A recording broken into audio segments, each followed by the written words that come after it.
3 মাস বয়সে বাচ্চা পাল্টি মারতে শিখে, যেটাকে বলা হয় করবট বদল। মানে করবট বদল মানে শরীর পাল্টানো, বাচ্চা নিজে নিজে পাল্টি মারতে শিখে। তো এই হিসাবে যশোদা মা কৃষ্ণের উপলক্ষে একটি অনুষ্ঠান করছেন, যেটাকে বলা হয় করবট বদল লীলা। এই বিষয়ে অনেক লোক বাড়িতে এসেছে। আর নন্দ মহারাজের এত বড় বড় মহল, স্বাভাবিকভাবে অনেক লোক এসেছে। তো মা যশোদা বাড়িতে, যেমন বাড়ির আঙিনাতে, আমাদের গ্রামেতে দেখেছেন, কার কার গ্রামের বাড়ি ছিল হাত তুলুন। মানে গ্রামে জন্ম হয়েছে সোজা কথা, তাহলে গ্রামে বুঝতে পারবেন। গ্রামেতে ধান কাটা হয় দেখেছেন? ধান কাটার সময় গাড়ি করে ধান তুলে নিয়ে আসতে দেখেছেন? আর গাড়িটাকে ভিতরে থাকে না, বাইরেই রাখা হয়, একটু দূরে। তো মা যশোদা কৃষ্ণকে এমন অবস্থাতে দেখলো যে এই গাড়ির নিচেটা হচ্ছে সব থেকে একটা ভালো জায়গা, তো ওখানে শুয়ে দিয়েছে। তো ভগবান চিন্তা করলেন, এত কিছু ব্রহ্মাণ্ড সৃষ্টি করলাম আমি, এত কিছু বিল্ডিং মহল সৃষ্টি করলাম আমি, আর আমাকে কিনা এই গাড়ির নিচে রাখার জন্য জায়গা হলো। তোমরা খুব আনন্দ করছো, আনন্দ আমি সব পণ্ড করছি। এই বলে ভগবান মা যশোদা শুয়ে দিয়েছেন। এমন অবস্থাতে ভগবান কান্না লীলা করলেন। বাচ্চারা স্বাভাবিকভাবে কান্না করে, মানে কিছু তার একটা দরকার, সে তো বলতে পারে না কি তার দরকার। হ্যাঁ, বাচ্চাদের বল কি বল কি বলানা রোদন বলম, বাচ্চার বল হচ্ছে কান্না, আর কান্না করলে মা তাকে তুলবে। তো এমন অবস্থাতে কান্না করতে শুরু করেছে। আর ওই গাড়ির মধ্যে একটি অসুর অবলম্বন করেছিল। অসুরটার কি নাম, আমি বইটা ভুলে গেছি, ওই বইটা নিয়ে আসুন।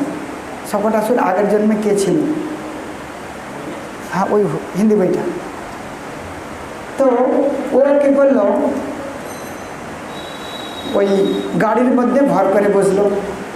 ভাবলো যে আজকে আমি চান্স পেয়েছি। আর শকটাসুর হচ্ছে কৃষ্ণের একজন প্রেরিত বন্ধু অসুর। সে বললো এই সুযোগটা আমাকে দিতে হবে, আমি একে মারবো। এই বলে কি করলো, ওই শকটাসুর ওর উপর ভার দিতে শুরু করলো। আর ভার দিতে দিতে কৃষ্ণের ছোট ছোট পা, আর বাচ্চারা কান্না করার সময় হাত পা ছোড়াছুড়ি করে কিনা, আর কৃষ্ণ পা ছোড়াছুড়ি করেছে। তার কেবল পায়ের সামান্য টাচ করার ফলে কি হয়েছে, পুরো গাড়ি উল্টে গেছে। আর ওই যে অসুর ছিল সে আকাশের উপরে গিয়েছে, গিয়ে ওখান থেকে ঘুরতে ঘুরতে এসে ধুম করে মাটিতে পড়ে সেও মারা গেছে।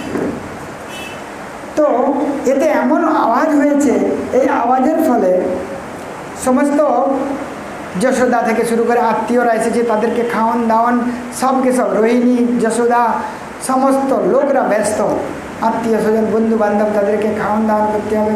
বিশেষ একটা আনন্দমুখর অবস্থাতে একটা অশান্তি হয়ে গেল। জোর করে একটা শব্দ হলো যে কি, আর ভয়ঙ্কর একটা কি হলো, অসুরের মতো কিছু সে কী করলো, পড়ে থাকলো ওখানে। যে হচ্ছে শকটাসুর, যে শকটাসুর মানে অসুর ছিল, কিন্তু তার বইটা নিয়ে আসুক, আসলে আমি বলে দেবো যে কি কোনো সত্যযুগ থেকে সাপ প্রাপ্ত হয়ে কোনো দিন তার দেহ প্রাপ্ত করতে পারেনি, যেটাকে বলে প্রেতাত্মা। হাওয়ার মতো করে ঘুরে বেড়াতো, দেহ প্রাপ্ত হয়নি।